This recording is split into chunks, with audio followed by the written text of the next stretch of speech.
Some of the men defiled themselves by having sexual relations with the local Moabite women. These women invited them to attend sacrifices to their gods, so the Israelites feasted with them and worshipped the gods of Moab. In this way, Israel joined in the worship of Baal of Peor, causing the Lord's anger to blaze against his people.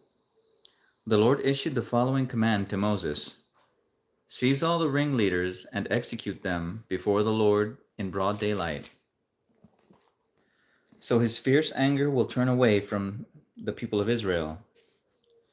So Moses ordered Israel's judges: "Each of you must put to death the men under your authority who have joined in worshiping Baal of Peor."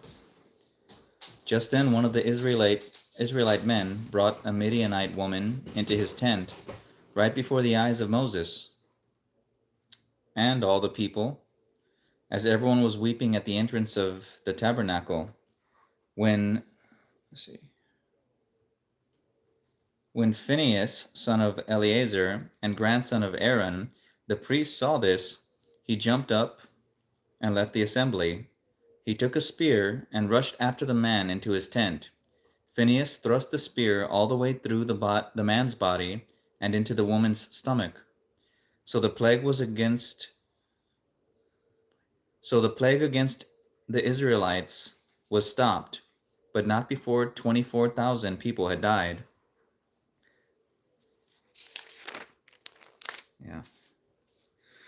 Then the Lord said to Moses, "Phinehas, son of Eleazar, and grandson of Aaron, the priest, has turned my anger away from the Israelites by being as zealous among them as I was. So I stopped destroying all Israel, as I had intended to do in my zealous anger. Now tell him that I am making my special covenant of peace with him. In this covenant I give him and his descendants a permanent right to the priesthood, for in his zeal for me, his God, he purified the people of Israel, making them right with me." The Israelite man killed with the Midianite woman was named Zimri, son of Salu, the leader of a family from the tribe of Simeon. The woman's name was Cozbi. She was the daughter of Zur, the leader of a Midianite clan. Then the Lord said to Moses, "Attack the Midianites and destroy them, because they assaulted you with deceit and tricked you into worshiping Baal of Peor. And because of Cozbi, the daughter of a Midianite leader, who was killed at the time of the plague because of what happened at Peor."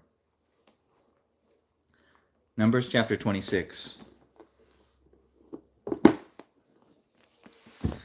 After the plague had ended, the Lord said to Moses and to Eleazar, son of Aaron the priest, "From the whole community of Israel, record the names of all the warriors by their families. List all the men 20 years old or older who are able to go to war." So there on the plains of Moab, beside the Jordan River, across from Jericho, Moses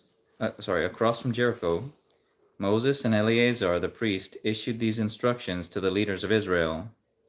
"List all the men of Israel, 20 years and older, just as the Lord commanded Moses. This is the record of all the descendants of Israel who came out of Egypt." These were the clans descended from the sons of Reuben, Jacob's oldest son: the Hanachite clan, named after their ancestor Hanok. Hanokite, okay. The Paluite clan, named after their ancestor Palu. The Hezronite clan, named after their ancestor Hezron. The Carmite clan, named after their ancestor Carmi. These were the clans of Reuben. Their registered troops numbered 43,730. Palu was the ancestor of Eliab, and Eliab was the father of Nemuel. Eliab was the father of Nemuel, Dathan, and Abiram. This Dathan and Abiram are the same community leaders who conspired with Korah against Moses and Aaron, rebelling against the Lord. But the earth opened up its mouth and swallowed them with Korah and fire devoured 250 of their followers. This served as a warning to the entire nation of Israel. However, the sons of Korah did not die that day. These were the clans descended from the sons of Simeon, the Jemuelite clan, named after their ancestor Jemuel, the Jaminite clan, named after their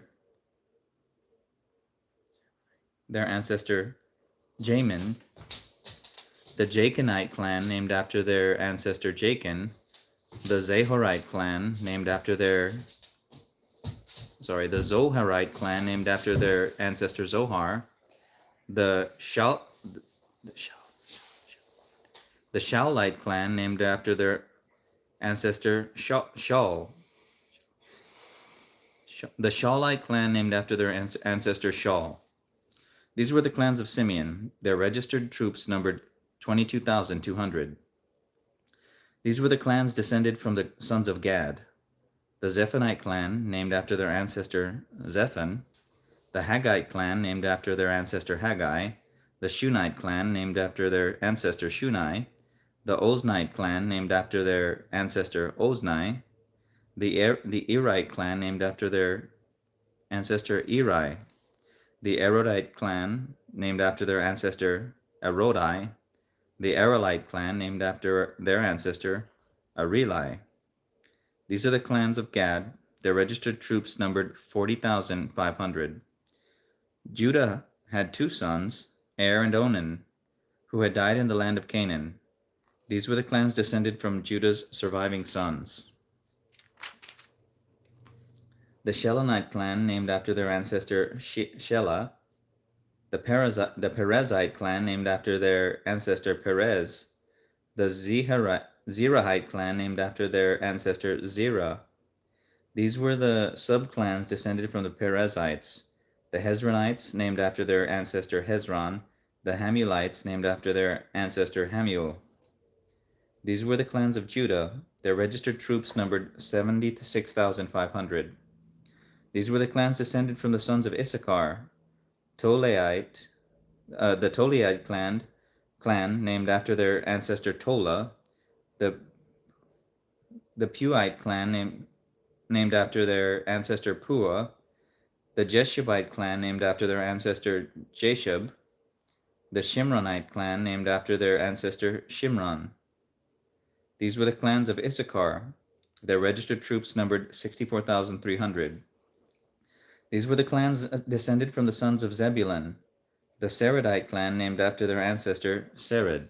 The Elonite clan, named after their ancestor Elon. The Zaleelite clan, named after their ancestor Zaleel. These were the clans of Zebulun. Their registered troops numbered 60,500. Two clans were descended from Joseph through Manasseh and Ephraim. These were the clans descended from Manasseh. The Machirite clan, named after their ancestor Machir. The Gileadite clan, named after their ancestor Gileadite clan, named after their ancestor Gilead, Machir's son. These were the subclans descended from the Gileadites. The Iezerites, named after their ancestor Iezer.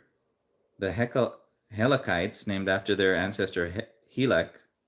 The Azraelites, named after their ancestor Azrael.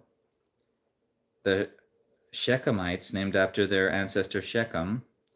The Shemedites, named after their ancestor Shemida. The Hepherites, named after their ancestor Hefer.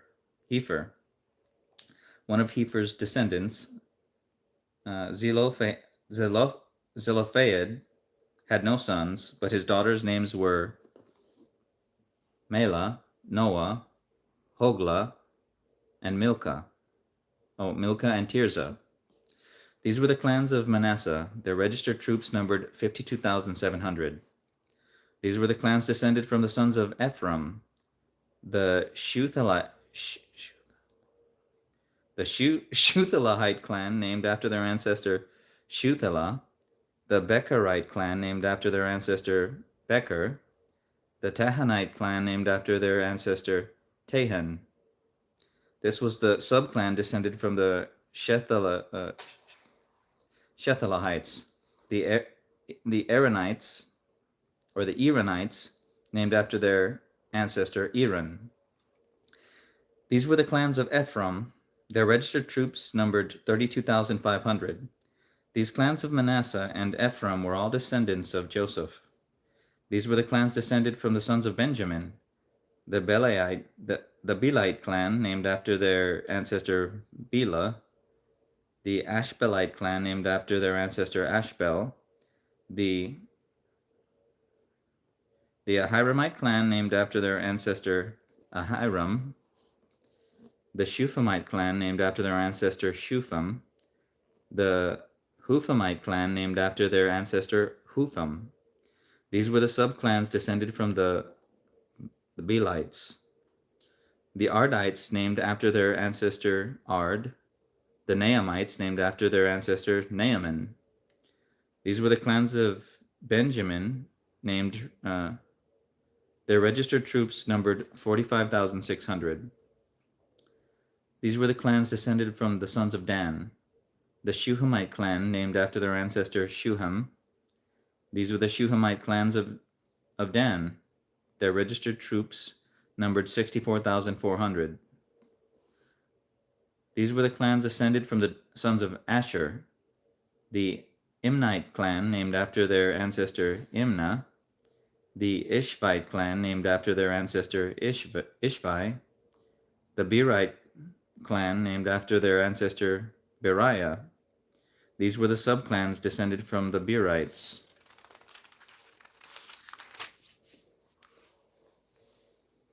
The Heberites, named after their ancestor Heber. The Malchielites, named after their ancestor Malchiel. Asher had a daughter named Serah. These were the clans of Asher.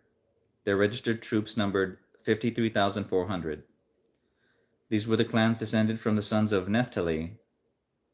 The Jazzeelite clan, named after their ancestor Jazeel. The Gunite clan, named after their ancestor Gunai. The Jezerite clan, named after their ancestor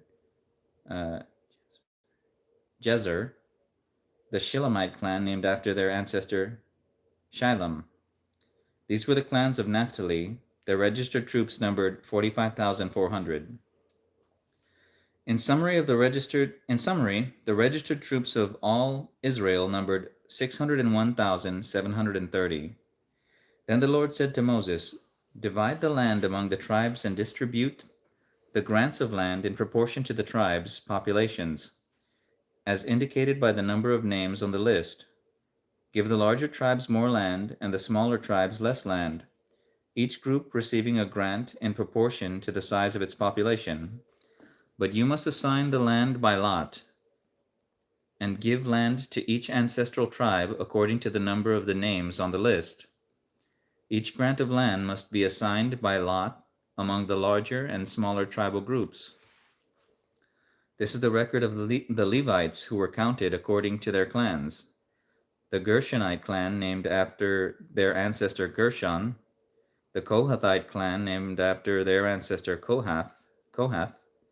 The Merarite clan, named after their ancestor Merari. The Libnites, the Hebronites, the Malites, the Mushites, and the Korahites were all subclans of the Levites. Now Kohath was the ancestor of Amram, and Amram's wife was named Jochebed. She also was a descendant of Levi, born among the Levites in the land of Egypt. Amram and Jochebed became the parents of Aaron, Moses, and their sister Miriam. To Aaron were born Nadab, Abihu, Eleazar, and Ithamar. But Nadab and Abihu died when they burned before the Lord the wrong kind of fire, different than he had commanded. The men from the Levite clans who were 1 month old or older numbered 23,000, but the Levites were not included in the registration of the rest of the people of Israel because they were not given an allotment of land when it was divided among the Israelites. So these are the results of the registration of the people of Israel as conducted by Moses and Eleazar, the priest on the plains of Moab, beside the Jordan River, across from Jericho. Not one person on this list had been among those listed in the previous registration taken by Moses and Aaron in the wilderness of Sinai. For the Lord had said of them, "They will all die in the wilderness." Not one of them survived except Caleb, son of Jephunneh, and Joshua, son of Nun. Numbers chapter 27. One day a petition was represented by the daughters of Zelophehad, Mela, Noah, Hoglah, Milcah, and Tirzah. Their father Zelophehad was a descendant of Hepher, son of Gilead, son of Machir, son of Manasseh, son of Joseph. These women stood before Moses, Eleazar the priest, the tribal leaders, and the entire community at the entrance of the tabernacle. "Our father died in the wilderness," they said. "He was not among Korah's followers who rebelled against the Lord. He died because of his own sin, but he had no sons.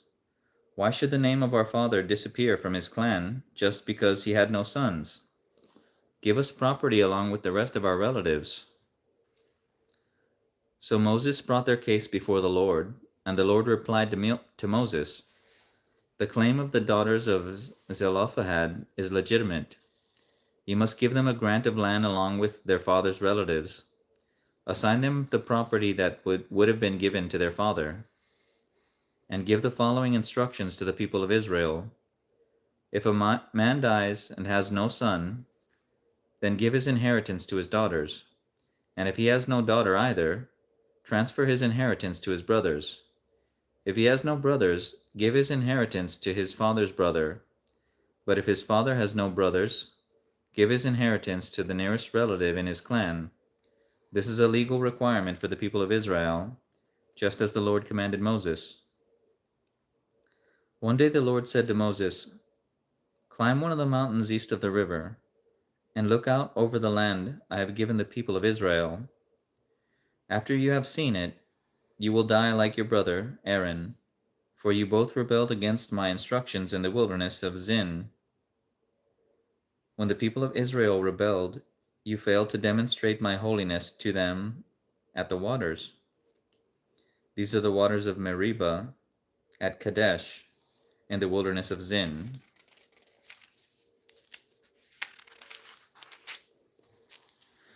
Then Moses said to the Lord, "O Lord, you are the God who gives breath to all creatures. Please appoint a new man as leader for the community. Give them someone who will guide them wherever they go and will lead them into battle, so the community of the Lord will not be like sheep without a shepherd." The Lord replied, "Take Joshua, son of Nun, who has the Spirit in him, and lay your hands on him. Present him to Eleazar the priest before the whole community, and publicly commission him to lead the people. Transfer some of your authority to him so the whole community of Israel will obey him.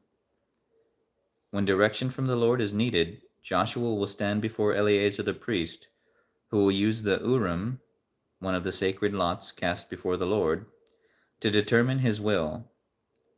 This is how Joshua and the rest of the community of Israel will determine everything they should do." So Moses did as the Lord commanded. He presented Joshua to Eleazar the priest and the whole community. Moses laid his hands on him and commissioned him to lead the people just as the Lord had commanded through Moses.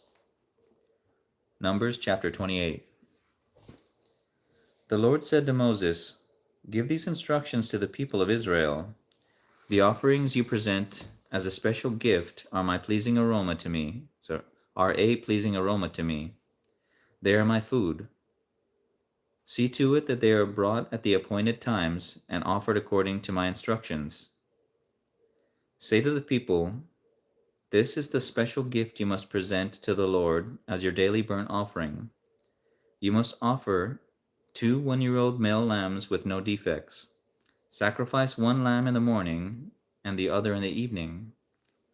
With each lamb you must offer a grain offering of 2 quarts of you must offer a grain offering of 2 quarts of choice flour mixed with 1 quart of pure oil of pressed olives. This is the regular burnt offering instituted at Mount Sinai as a special gift, a pleasing aroma to the Lord. Along with it, you must present proper liquid offering. You must present the proper liquid offering of 1 quart of alcoholic drink with each lamb, poured out in the holy place as an offering to the Lord. Offer the second lamb in the evening with the same grain offering and liquid offering. It too is a special gift, a pleasing aroma to the Lord. On the Sabbath day, sacrifice 2 one-year-old male lambs with no defects. They must be accompanied by a grain offering of 4 quarts. 4 quarts of choice flour moistened with olive oil, and a liquid offering. This is the burnt offering to be presented each Sabbath day, in addition to the regular burnt offerings and its accompanying liquid offering. On the first day of each month, present an extra burnt offering to the Lord of 2 young bulls, 1 ram, and 7 one-year-old male lambs, all with no defects. These must be accompanied by a grain offering of choice flour moistened with olive oil, 6 quarts with each bull, 4 quarts with the ram, and 2 quarts with each lamb. This burnt offering will be a special gift, a pleasing aroma to the Lord. You must also present a liquid offering with each sacrifice, 2 quarts of wine for each bull, 1/3 of a gallon for the ram, and 1 quart for each lamb. Present this monthly burnt offering on the first day of each month throughout the year. On the first day of each month, you must also offer 1 male goat for a sin offering to the Lord. This is in addition to the regular burnt offering and its accompanying liquid offering. On the 14th day of the first month, you must celebrate the Lord's Passover. On the following day, the 15th day of the month, a joyous 7-day festival will begin, but no bread made with yeast may be eaten. The first day of the festival will be an official day for Holy Assembly, and no ordinary work may be done on that day. As a special gift, you must present a burnt offering to the Lord, 2 young bulls, 1 ram, a 7-year-old male, and 7 one-year-old male lambs, all with no defects. These will be accompanied by grain offerings of choice flour moistened with olive oil, 6 quarts with each bull, 4 quarts with the ram, and 2 quarts with each of the 7 lambs. You must offer a male goat as a sin offering to purify yourselves and make yourselves right with the Lord. Present these offerings in addition to your regular morning burnt offering. On each of the 7 days of the festival, this is how you must prepare the food offering that is presented as a special gift, a pleasing aroma to the Lord. These will be offered in addition to the regular burnt offerings and liquid offerings. The 7th day of the festival will be another official day for Holy Assembly, and no work may be done on that day. At the festival of harvest, when you present the first of your new grain to the Lord, you must call an official day for Holy Assembly, and you may do no ordinary work on that day. Present a special burnt offering on that day as a pleasing aroma to the Lord. It will consist of 2 young bulls, 1 ram, and 7 one-year-old male lambs. These will be accompanied by grain offerings of choice flour moistened with olive oil, 6 quarts with each bull, 4 quarts with the ram, and 2 quarts with each of the 7 lambs. Also, offer 1 male goat to purify yourselves and make yourselves right with the Lord. Prepare these special burnt offerings, along with their liquid offerings, in addition to the regular burnt offering and its accompanying grain offering. Be sure that all the animals you sacrifice have no defects.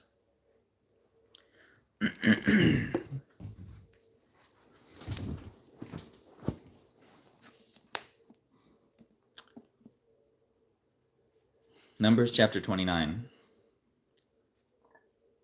Celebrate the festival of trumpets each year on the first day of the appointed month in early autumn. You must call an official day for holy assembly, and you may do no ordinary work. On that day you must present a burnt offering as a pleasing aroma to the Lord. It will consist of 1 young bull, 1 ram, and 7 one-year-old male lambs, all with no defects. These must be accompanied by grain offerings of choice flour moistened with olive oil, 6 quarts with the bull, 4 quarts with the ram, and 2 quarts with each of the 7 lambs. In addition, you must sacrifice a male goat as a sin offering to purify yourselves and to make yourselves right with the Lord. These special gifts are in addition to your regular monthly and daily burnt offerings. They must be given with their prescribed grain offerings and liquid offerings. These offerings are given as a special gift to the Lord, a pleasing aroma to Him. 10 days later, on the 10th of the same month, you must call another assembly. You must call another holy assembly. On that day, the Day of Atonement, the people must go without food and must do no ordinary work. You must present a burnt offering as a pleasing aroma to the Lord. It will consist of 1 young bull, 1 ram, and 7 one-year-old male lambs, all with no defects. These offerings must be accompanied by the prescribed grain offering of choice flour moistened with olive oil, 6 quarts of choice flour with the bull, 4 quarts of choice flour with the ram, and 2 quarts of choice flour with each of the 7 lambs. You must also sacrifice 1 male goat for a sin offering. This is in addition to the sin offering of atonement and the regular daily burnt offering with its grain offering and their accompanying liquid offerings. 5 days later, on the 15th day of the same month, you must call another holy assembly of all the people, and you may do no ordinary work on that day. It is the beginning of the festival of shelters, a 7th-day festival to the Lord. On the first day of the festival, you must present a burnt offering as a special gift, a pleasing aroma to the Lord. It will consist of 13 young bulls, 2 rams, and 14 one-year-old male lambs, all with no defects. Each of these offerings must be accompanied by a grain offering of choice flour moistened with olive oil, 6 quarts for each of the 13 bulls, 4 quarts for each of the 2 rams, and 2 quarts for each of the 14 lambs. You must also sacrifice a male goat as a sin offering. In addition to the regular burnt offering, you must also sacrifice a male goat as a sin offering in addition to the regular burnt offering with its accompanying grain offering and liquid offering. On the 2nd day of this 7-day festival, sacrifice 12 young bulls, 2 rams, and 14 one-year-old male lambs, all with no defects. Each of these offerings of bulls, rams, and lambs must be accompanied by its prescribed grain offering and liquid offering. You must also sacrifice a male goat as a sin offering, in addition to the regular burnt offering with its accompanying grain offering and liquid offering. On the 3rd day of the festival, sacrifice 11 young bulls, 2 rams, and 14 one-year-old male lambs, all with no defects. Each of these offerings of bulls, rams, and lambs must be accompanied by its prescribed grain offering and liquid offering. You must also sacrifice a male goat as a sin offering, in addition to the regular burnt offering with its accompanying grain offering and liquid offering. On the 14th day of the festival, sacrifice 10 young bulls, 2 rams, and 14 one-year-old male lambs, all with no defects. Each of these offerings of bulls, rams, and lambs must be accompanied by its prescribed grain offering and liquid offering. You must also sacrifice a male goat as a sin offering, in addition to the regular burnt offering with its accompanying grain offering and liquid offering. On the 5th day of the festival, sacrifice 9 young bulls, 2 rams, and 14 one-year-old male lambs, all with no defects. Each of these offerings of bulls, rams, and lambs must be accompanied by its prescribed grain offering and liquid offering. You must also sacrifice a male goat as a sin offering, in addition to the regular burnt offering with its accompanying grain offering and liquid offering. On the 6th day of the festival, sacrifice 8 young bulls, 2 rams, and 14 one-year-old male lambs, all with no defects. Each of these offerings of bulls, rams, and lambs must be accompanied by its prescribed grain offering and liquid offering. You must also sacrifice a male goat as a sin offering, in addition to the regular burnt offering with its accompanying grain offering and liquid offering. On the 7th day of the festival, sacrifice 7 young bulls, 2 rams, and 14 one-year-old male lambs, all with no defects. Each of the offering of bulls, rams, and lambs must be accompanied by its prescribed grain offering and liquid offering. You must also sacrifice 1 male goat as a sin offering, in addition to the regular burnt offering with its accompanying grain offering and liquid offering. On the 8th day of the festival, proclaim another holy day. You must do no ordinary work on that day. You must present a burnt offering as a special gift, a pleasing aroma to the Lord. It will consist of 1 young bull, 1 ram, and 7 one-year-old male lambs, all with no defects. Each of these offerings must be accompanied by its prescribed grain offering and liquid offering. You must also sacrifice 1 male goat as a sin offering, in addition to the regular burnt offering with its accompanying grain offering and liquid offering. You must present these offerings to the Lord at your annual festivals. These are in addition to the sacrifices and offerings you present in connection with vows, or as voluntary offerings, burnt offerings, grain offerings, liquid offerings, or peace offerings.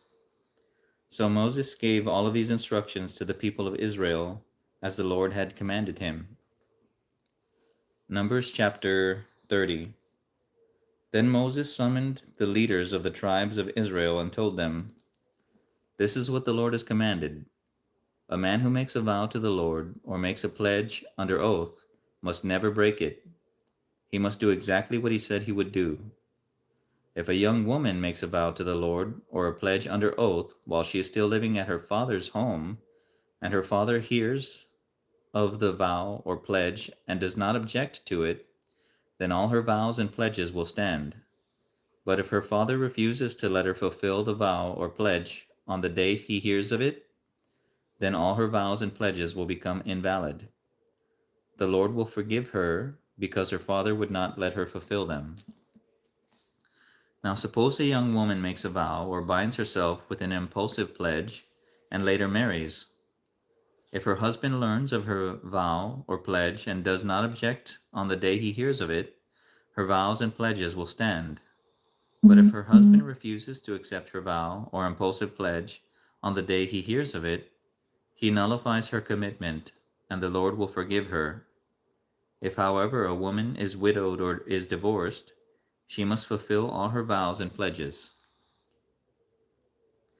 But suppose a woman is married and living in her husband's home, and when she makes a vow or binds herself with a pledge, Suppose a woman is married and living in her husband's home when she makes a vow or binds herself with a pledge. If her husband hears of it and does not object to it, her vow or pledge will stand.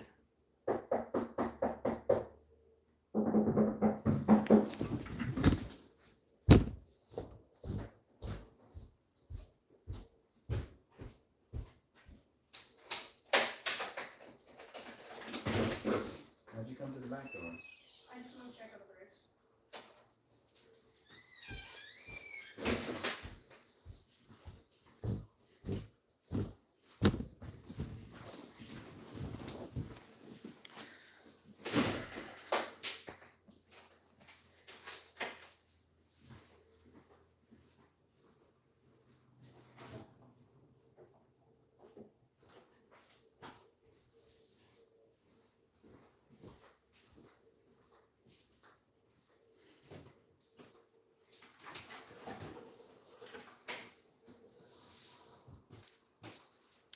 Numbers chapter 31. Then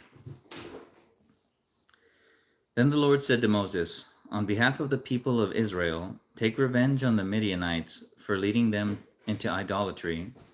After that you will die and join your ancestors. So Moses said to the people, choose some men and arm them to fight the Lord's war of revenge against Midian. From each tribe of Israel send 1,000 men into battle. So they chose 1,000 men from each tribe of Israel, a total of 12,000 men armed for battle. Then Moses sent them out, 1,000 men from each tribe, and Phinehas, son of Eleazar, the priest, led them into battle. They carried along the holy objects of the sanctuary and the trumpets for sounding the charge. They attacked Midian as the Lord had commanded Moses, and they killed all the men. All 5 of the Midianite kings, Evi, Rechem, Zur, Hur, and Reba, died in battle. They also killed Balaam, son of Beor, with the sword. Then the Israelite army captured the Midianite women and children and seized their cattle and flocks, and all their wealth as plunder. They burned all the towns and villages where the Midianites had lived. After they had gathered the plunder and captives, both people and animals, they brought them all to Moses and Eleazar the priest, and to the whole community of Israel, which was camped on the plains of Moab beside the Jordan River across from Jericho. Moses, Eleazar the priest, and all the leaders of the community went to meet them outside the camp. But Moses was furious with all the generals and captains who had returned from battle. Why have you let all the women live? He demanded. These are the very ones who followed Balaam's advice and caused the people of Israel to rebel against the Lord at Mount Peor. They are the ones who caused the plague to strike the Lord's people. So kill all the boys and all the women who have had intercourse with a man. Only the young girls who are virgins may live. You may keep them for yourselves. And all of you who have killed anyone or touched a dead body must stay outside the camp for 7 days. You must purify yourselves and your captives on the 3rd and 7th days. Purify all your clothing too, and everything made of leather, goat hair, or wood. Then Eleazar the priest said to the men who were in the battle, the Lord has given Moses this legal requirement. Anything made of gold, silver, bronze, iron, tin, or lead, that is, all metals that do not burn, must be passed through the fire in order to be made ceremonially pure. These metal objects must then be further purified with the water of purification, but everything that burns must be purified by the water alone. On the 7th day you must wash your clothes and be purified, then you may return to the camp. The Lord said to Moses, you and Eleazar the priest, and the family leaders of each tribe are to make a list of all the plunder taken in the battle, including the people and animals. Then divide the plunder into 2 parts, and give half to the men who fought the battle, and half to the rest of the people. From the army's portion, first give the Lord his share of the plunder, 1 of every 500 of the prisoners, and of the cattle, donkeys, sheep, and goats. Give this share of the army's half to Eleazar, the priest, as an offering to the Lord.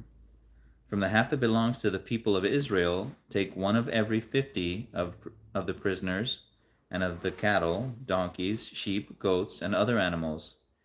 Give this share to the Levites who are in charge of maintaining the Lord's tabernacle. So Moses and Eleazar the priest did as the Lord commanded Moses. The plunder remaining from everything the fighting men had taken totaled 675,000 sheep and goats, 72,000 cattle, 61,000 donkeys, and 32,000 virgin girls. Half of the plunder was given to the fighting men. It totaled 337,500 sheep and goats, of which 675 were the Lord's share, 36,000 cattle, of which 72 were the Lord's share, 30,500 donkeys, of which 61 were the Lord's share, and 16,000 virgin girls, of whom 32 were the Lord's share. Moses gave all the Lord's share to Eleazar the priest, just as the Lord had directed him. Half of the plunder belonged to the people of Israel, and Moses separated it from the half belonging to the fighting men. It totaled 337,500 sheep and goats, 36,000 cattle, 30,500 donkeys, and 16,000 virgin girls. From the half share given to the people, Moses took one of every 50 prisoners and animals and gave them to the Levites who maintained the Lord's tabernacle. All this was done as the Lord had commanded Moses.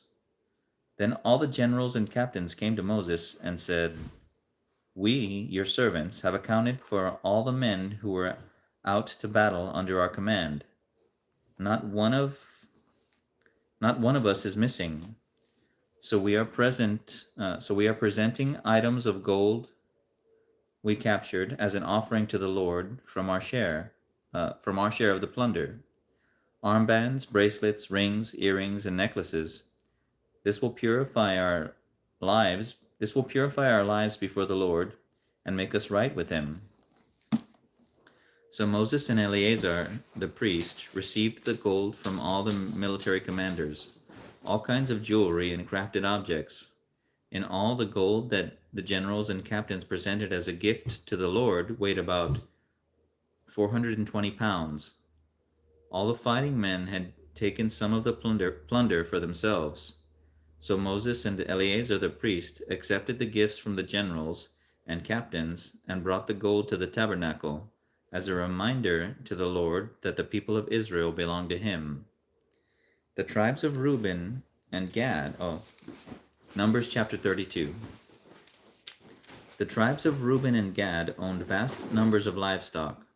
So when they saw that the lands of Jazer and Gilead were ideally suited for their flocks and herds, they came to Moses, Eleazar the priest, and the other leaders of the community.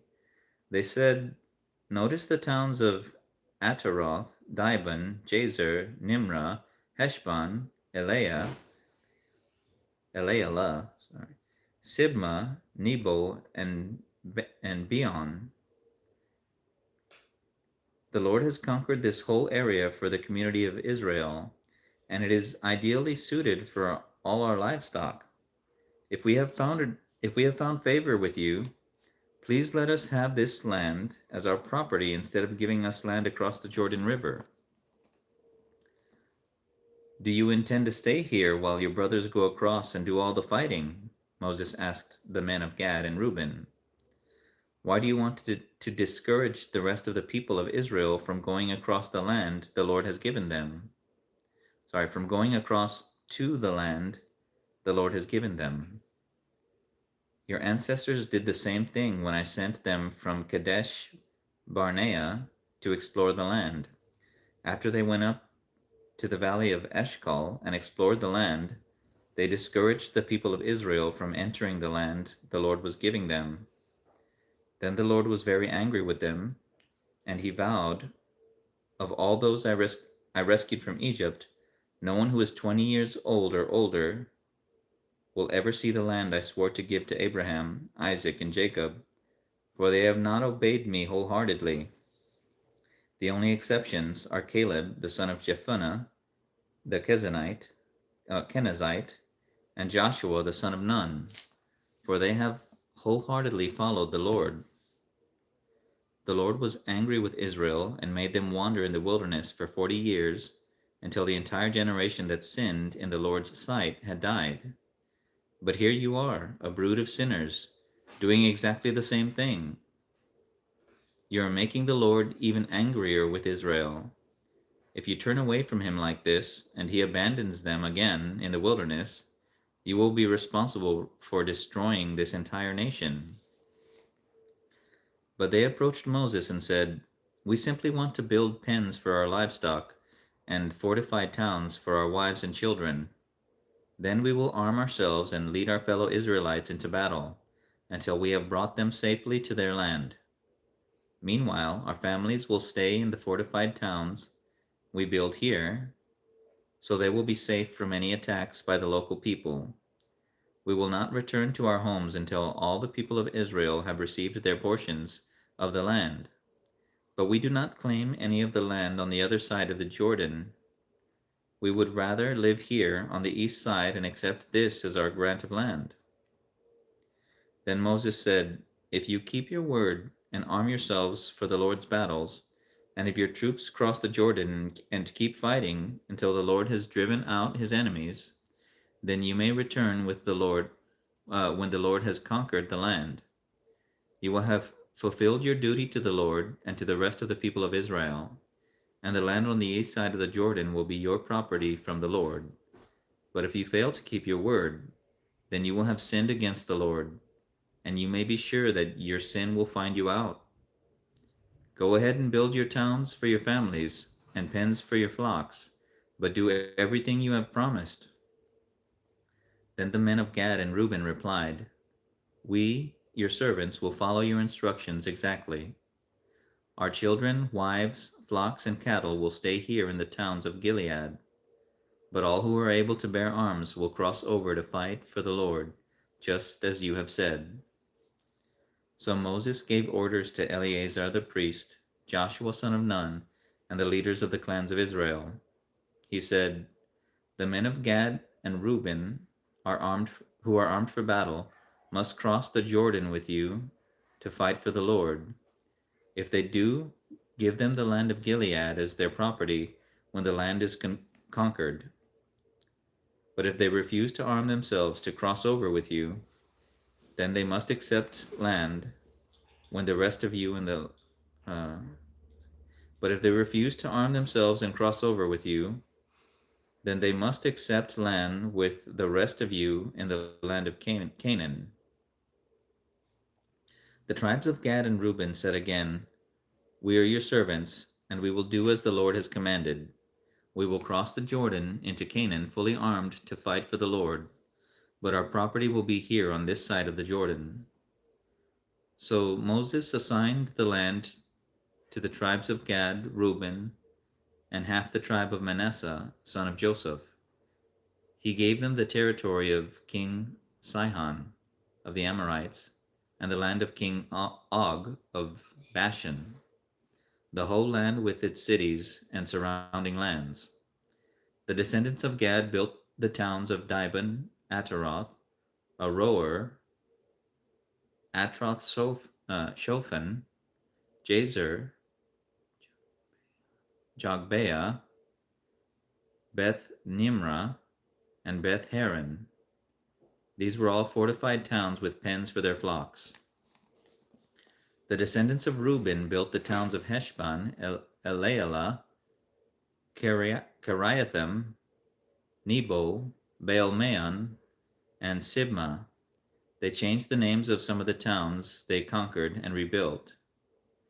Then the descendants of Machir, of the tribe of Manasseh, went to Gilead and conquered it, and they drove out the Amorites living there. So Moses gave Gilead to the Machirites, descendants of Manasseh, and they settled there. The people of Jair,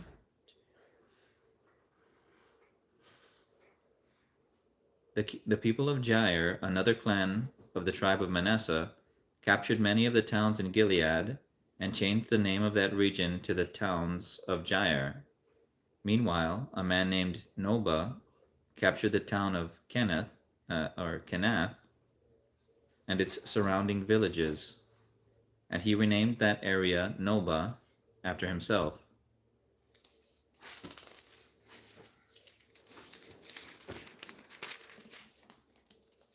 Numbers chapter 33.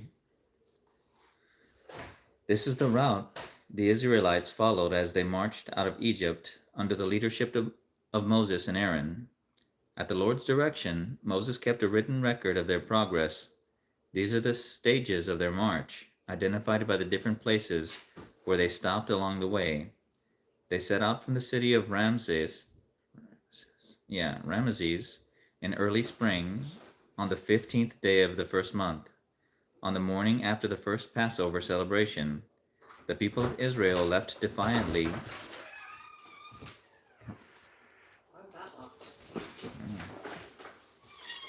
In full view of all the Egyptians. Meanwhile, the Egyptians were burying all their firstborn sons, whom the Lord had killed the night before.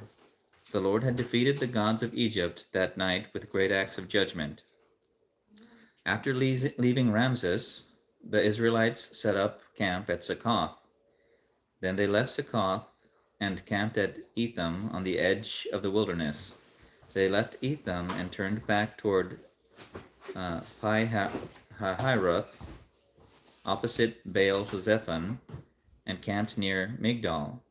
They left Pi-hahiroth and crossed the Red Sea into the wilderness beyond. Then they traveled for 3 days into Etham. Then they traveled for 3 days into the Etham wilderness and camped at Marah. They left Marah and camped at Elim, where there were 12 springs of water and 70 palm trees. They left Elim and camped beside the Red Sea. They left the Red Sea and camped in the wilderness of Sin. And they left the wilderness of Sin and camped at Dophkah. They left Dophkah and camped at Elish. They left Elish and camped at Rephidim, where there was no water for the people to drink. They left Rephidim and camped in the wilderness of Sinai. They left the wilderness of Sinai and camped at Kibroth Hattaavah. They left Kibroth Hattaavah and camped at Hazeroth. They left Hazeroth and camped at Rithmah. They left Rithmah and camped at Rimmon Perez. They left Rimmon Perez and camped at Libnah. They left Libnah and camped at Rizah. They left Rizah and camped at Kehelatha.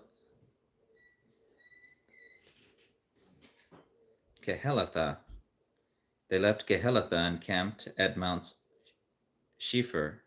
They left Mount Shepher and camped at Harada. They left Harada and camped at Makheloth. They left Makheloth and camped at Tahath. They left Tahath and camped at Terah. They left Terah and camped at Mithkah. They left Mithkah and camped at Hashmonah. They left Hashmonah and camped at Moseroth. They left Moseroth and camped at Bene-Jaakan. And they left Bene-Jaakan. They left Meseroth and camped at Bene-Jaakan. They left Bene-Jaakan and camped at Hor-Haggidgad.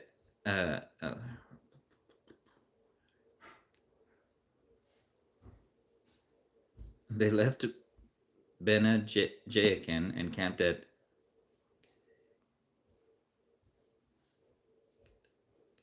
Hor-Haggidgad.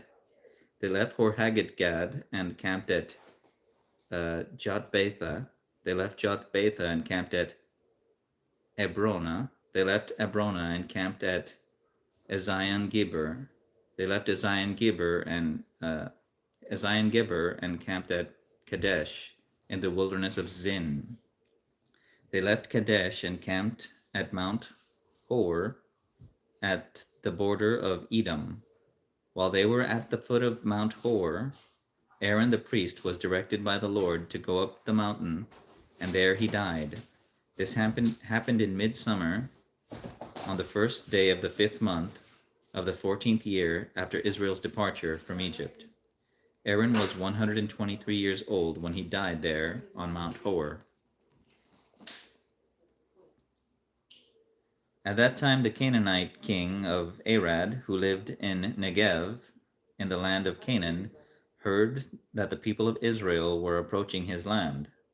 Meanwhile, the Israelites left Mount Hor and camped at Zalmonah.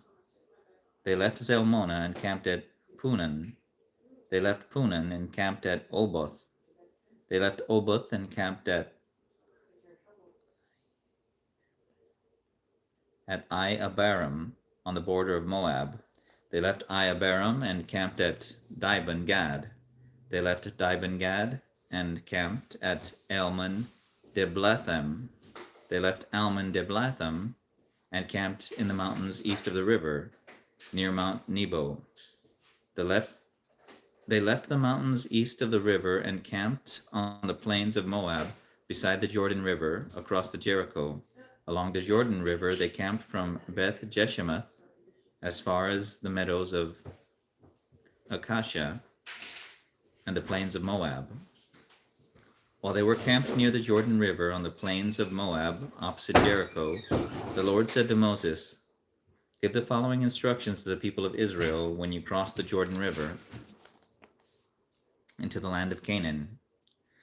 You must drive out all the people living there. You must destroy all their carved and molten images and demolish all their pagan shrines. Take possession of the land and settle in it, because I have given it to you to occupy. You must distribute the land among the clans by sacred lot and in proportion to their size. A larger portion of the land will be allotted to each of the larger clans, and a smaller portion will be allotted to each of the smaller clans. The decision of the sacred lots is final. In this way, the portions of the land will be divided among your ancestral tribes. But if you fail to drive out people who live in the land, those who remain will be like splinters in your eyes and thorns in your sides. They will harass you in the land where you live, and will do to you what I had planned to do to them. And I will do to you what I had planned to do to them." Numbers chapter 34. Then the Lord said to Moses, "Give these instructions to the Israelites. When you come into the land of Canaan, which I am giving you as your special possession, these will be the boundaries. The southern portion of your country will extend from the wilderness of Zin along the edge of Edom. The southern boundary will begin on the east at the Dead Sea. It will then run south past Scorpion Pass in the direction of Zin.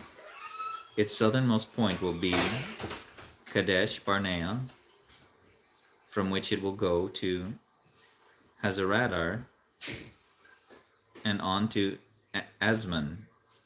From Asman, the boundary will turn toward the brook of Egypt at the end of the Mediterranean Sea.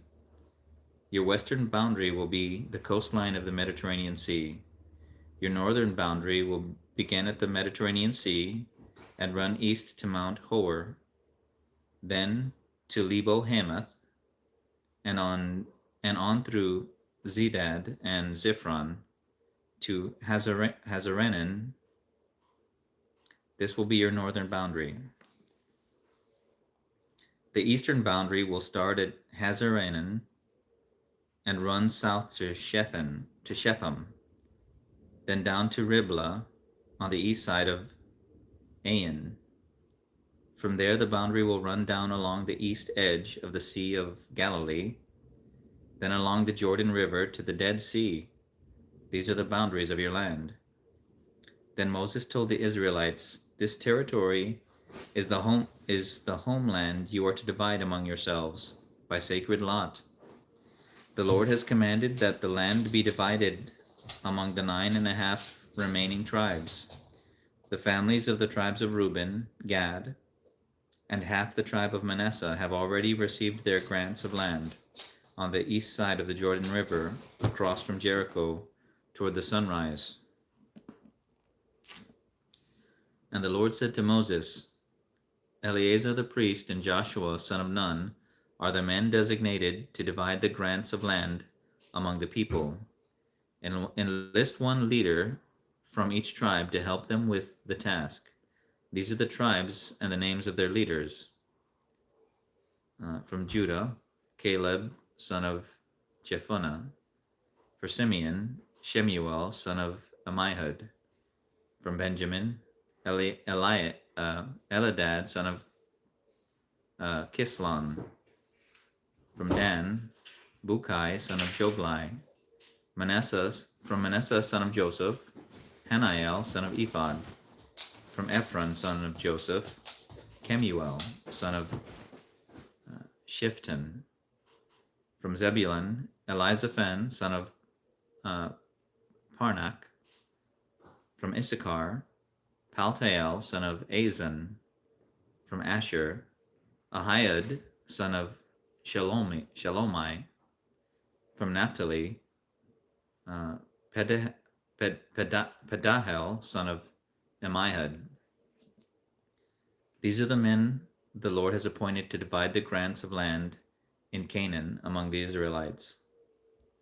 Numbers chapter 35. While Israel was camped beside the Jordan in the plains of Moab, across from Jericho, the Lord said to Moses, "Command the people of Israel to give the Levites from their property certain towns to live in, along with the surrounding pasture lands. These towns will be for the Levites to live in, and the surrounding lands will provide pasture for their cattle." The surrounding lands will provide pasture for their cattle, flocks, and other livestock. The pasture land assigned to the Levites around these towns will extend 1,500 feet from the town walls in every direction. Measure off 3,000 feet outside the town walls in every direction, east, south, west, north, with the town at the center.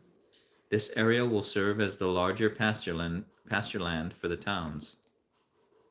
6 of the towns you give to the Levites will be cities of refuge, where a person who has accidentally killed someone can flee for safety. In addition, give them 42 other towns. In all, 48 towns with the surrounding pasture land will be given to the Levites. These towns will come from the property of the people of Israel. The larger tribes will give more towns to the Levites, while the smaller towns will give fewer. Each tribe will give property in proportion to the size of its land. The Lord said to Moses, "Give the following instructions to the people of Israel. When you cross the Jordan into the land of Canaan, designate cities of refuge to which people can flee if they have killed someone accidentally. These cities will be places of protection from a dead person's relatives who want to avenge the death. The slayer must not be put to death before being tried by the community. Designate 6 cities of refuge for yourselves, 3 on the east side of the Jordan River and 3 on the west in the land of Canaan. These cities are for the protection of Israelites, foreigners living among you, and traveling merchants. Anyone who accidentally kills someone may flee there for safety. But if someone strikes and kills another person with a piece of iron, it is a murder, and the murderer must be executed.